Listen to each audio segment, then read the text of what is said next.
প্রিয় দর্শক, সাজ্জাদ কাদেরের প্রীতি এবং শুভেচ্ছা নিন। এই মুহূর্তে আপনাদের সামনে কথা বলতে এসেছি মার্কিন যুক্তরাষ্ট্রের হাতে কি এমন গোয়েন্দা তথ্য গেল যার দরুন তড়িঘড়ি করে পাক ভারত যুদ্ধের মধ্যস্থতা করতে নামলেন তারা। এই প্রসঙ্গটি নিয়ে আপনাদের সামনে কথা বলবো। আপনারা জানেন যে গতকালকে সন্ধে নাগাদ সাংবাদিক বৈঠক করে, খুব সংক্ষিপ্ত সাংবাদিক বৈঠক করে ভারতের বিদেশ সচিব বিক্রম মিশ্রি যুদ্ধবিরতির ঘোষণা দিয়েছিলেন।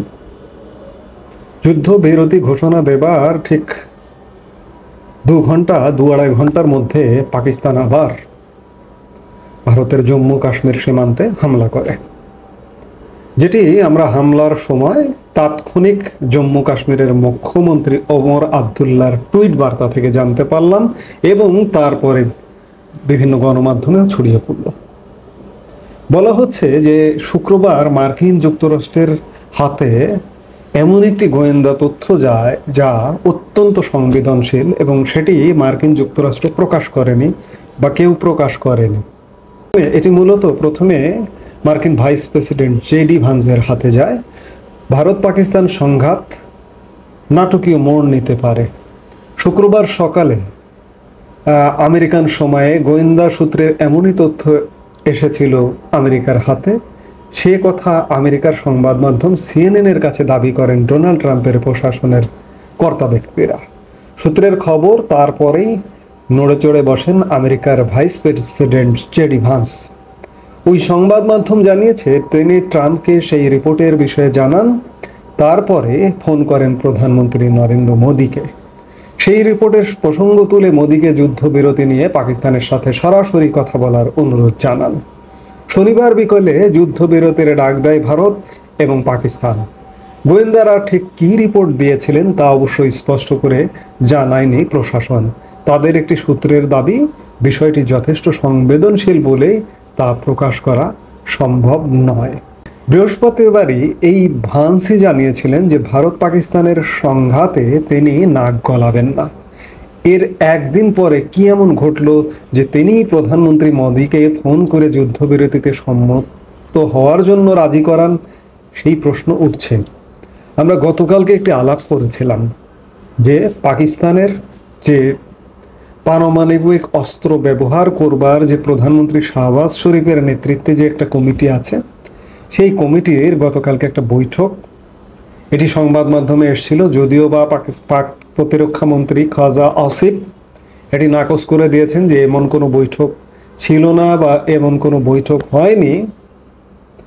আমি ধারণা করছি যে পাকিস্তান, দুষ্ট পাকিস্তান, নষ্ট পাকিস্তান, নিকৃষ্ট পাকিস্তান এই পারমাণবিক অস্ত্রে হাত দিতে চেয়েছিল এবং সেই গোয়েন্দা তথ্য মার্কিন যুক্তরাষ্ট্রের হাতে পৌঁছে গিয়েছিল, যার দরুন পৃথিবীতে একটা ভয়ঙ্কর ধ্বংসলীলা ঠেকিয়ে দিতে মার্কিন যুক্তরাষ্ট্র মধ্যস্থতায় নামে এবং পাক ভারত দুই পক্ষকে যুদ্ধবিরতিতে রাজি করায় এবং রাজি করানোর ফলশ্রুতিতে এই যুদ্ধের বিরতি ঘোষিত হয়। তবে পাকিস্তানের এখন পর্যন্ত যে আচরণ দেখা যাচ্ছে তাতে আসলে যুদ্ধবিরতিটা কতটুকু থাকবে, কতক্ষণ থাকবে, এটি একটা ব্যাপার। কারণ গতকালকে যুদ্ধবিরতির ঘোষণা দেবার পরেও ভারত সীমান্তে, জম্মু কাশ্মীর সীমান্তে হামলা হয়েছে।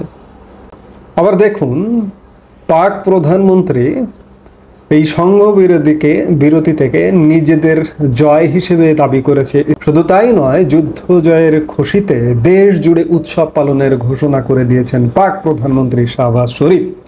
রবিবার দিনভর পাকিস্তানে পালিত হবে তাশাকুর। সেনাবাহিনীর প্রতি কৃতজ্ঞতা জানাতে দিনটি এভাবে পালন করছে পাক সরকার। ভারতের সঙ্গে যুদ্ধবিরতিকে যে জয় হিসেবে দেখছে পাকিস্তান, সেটা স্পষ্ট হয়ে গিয়েছে খোদ পাক প্রধানমন্ত্রীর বক্তব্যে। জাতির উদ্দেশ্যে ভাষণে শাহবাজ শরীফ বলেছেন, ভারতের হামলা রুখে দিয়ে ঐতিহাসিক সাফল্য পেয়েছে পাকিস্তান। কয়েক ঘন্টার মধ্যে ভারতের সেনাবাহিনীকে চুপ করিয়ে দিয়েছে পাকিস্তান। ইতিহাস সেটা মনে রাখবে। যদিও ভারত শুরু থেকেই বলে আসছে পাকিস্তানের কোনো সেনাঘাঁটি বা সাধারণ নাগরিককে ভারত নিশানা করেনি। গুড়িয়ে দেওয়া হয়েছে কিছু জঙ্গি লঞ্চ প্যাড, তবে শরীফ নিজের দুনিয়ায় যুদ্ধ থেমে যাওয়াতেই তার জয়ের আনন্দ। পাশাপাশি কূটনৈতিক লড়াইয়েও যে পাকিস্তানি জয়ী হয়েছে সেটাও বোঝানোর চেষ্টা করছেন শরীফ। যুদ্ধ থামানোর জন্য ট্রাম্পের নেতৃত্বের প্রশংসায় পঞ্চমুখ হয়েছেন পাক প্রধানমন্ত্রী। চীনকে বিশেষ বন্ধু বলে উল্লেখ করেছেন শরীফ এবং আলাদা করে ধন্যবাদ দিয়েছেন ভাই সৌদি আরবকে। এছাড়া কাতার, তুরস্ক সহ ইসলামী দেশগুলোকেও ধন্যবাদ জানিয়েছেন তিনি। এরপরে রবিবার বিশ্বজুড়ে ইউম-ই তাশাকুর পালনের ঘোষণা করেছেন। ইউম-ই তাশাকুর উর্দু শব্দবন্ধ, যার অর্থ কৃতজ্ঞতার দিন বা ধন্যবাদ জানানোর দিন, অর্থাৎ কৃতজ্ঞতা প্রকাশ করছে পাকিস্তান প্রধানমন্ত্রীর ঘোষণায়। এদিকে যুদ্ধবিরতির ঘোষণায় ভারতের জনগণ কিন্তু সংক্ষুব্ধ। ভারতের জনগণ পাকিস্তানকে পুরোপুরি শায়েস্তা না করে এই যে যুদ্ধবিরতিটা এবং যুদ্ধবিরতি ঘোষণার পরেও পাকিস্তান ভারত সীমান্তে হামলা করলো, এতে ভারতের জনগণ আরও বেশি সংক্ষুব্ধ। ভারতের জনমতের উপর লক্ষ্য রেখেই ভারত কিন্তু অপারেশন সিঁদুর 6 মে মঙ্গলবার দিবাগত মধ্যরাতে শুরু করেছিল। এখন কি করবে ভারত সেটি দেখার প্রশ্ন। যে আজকে রবিবারও সেনাবাহিনীর শীর্ষ পর্যায়ে 3 বাহিনী প্রধান, সেনা সর্বাধিনায়ক অনিল চৌহান এবং প্রতিরক্ষা মন্ত্রী, জাতীয় নিরাপত্তা উপদেষ্টা অজিত দোভালের সাথে প্রধানমন্ত্রী নরেন্দ্র মোদী বৈঠক করেছেন। এত কিছু যখন ঘটছে, এখন ভারত আসলে কি করবে, কি সিদ্ধান্ত নেবে সেটি দেখার বিষয়। এখনো আমরা জানি না যে ভারত আসলে কি সিদ্ধান্ত নিচ্ছে এবং আজকে রাতে পাকিস্তানের ভূমিকাটা কি হয়। পাকিস্তান যুদ্ধ জয়ের উল্লাস করছে, আবার উল্লাসের মধ্যেও পাকিস্তানের সেনাবাহিনী গোলাগুলি করে কিনা সেটিও দেখবার বিষয়। কখনো কখনো মনে হয় যে পাক সেনাবাহিনী আসলে প্রধানমন্ত্রী শেহবাজের নিয়ন্ত্রণহীন, এবং এমন আশঙ্কাও করা যায় যে এই যুদ্ধের আবহে পাক প্রধানমন্ত্রী শেহবাজ শরীফেরই বিদায় ঘণ্টা বেজে যায় কিনা, ইমরান খান জেল থেকে মুক্তি পায় কিনা, আবার সেনাবাহিনী ক্ষমতা নিয়ে নেয় কিনা পাকিস্তানের যুদ্ধের অজুহাতে। যে যুদ্ধ চলছে, যুদ্ধ সুষ্ঠুভাবে তদারকি করতে হলে, পরিচালনা করতে হলে সর্বময় ক্ষমতা থাকতে হবে একজনের হাতে। সেই হিসেবে এই যুদ্ধের অজুহাতে জেনারেল আসিম মনির ক্ষমতার কেন্দ্রে আসে কিনা, নানা আলোচনা আলাপ ঘুরপাক খাচ্ছে।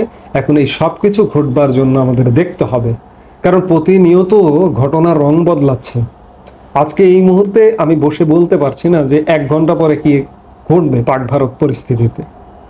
সেই জায়গা থেকে আমাদের অপেক্ষা করতে হবে এবং আমরা অপেক্ষা করব, দেখব এবং আমরা সেগুলো বিশ্লেষণ করবার চেষ্টা করব। তবে আমি যেটি দিয়ে শুরু করেছিলাম, যে মার্কিন যুক্তরাষ্ট্রের কাছে এমন বার্তাই ছিল, আমি ধারণা করছি যে পারমাণবিক বোমাতে পাকিস্তান হাত দিতে যাচ্ছে, সেই হাতটি সরিয়ে দিতে হবে, যার দরুন তারা মধ্যস্থতায় নেমেছিল। এখন বাকি দিনগুলোতে আজকেরই বিভিন্ন সময়ে কি ঘটছে সেটি দেখবার জন্য আমরা অধীর আগ্রহে অপেক্ষায় আছি, দেখব, অপেক্ষা করব। সে পর্যন্ত সবাই ভালো থাকুন, সুস্থ থাকুন। এই মুহূর্তে আপাতত বিদায় নিচ্ছি। আমাদের ভিডিওগুলো নিয়মিত পেতে সাবস্ক্রাইব করুন Sajjad Kadir and the legends YouTube channel এবং লাইক, কমেন্ট, শেয়ার করে সাথে থাকুন।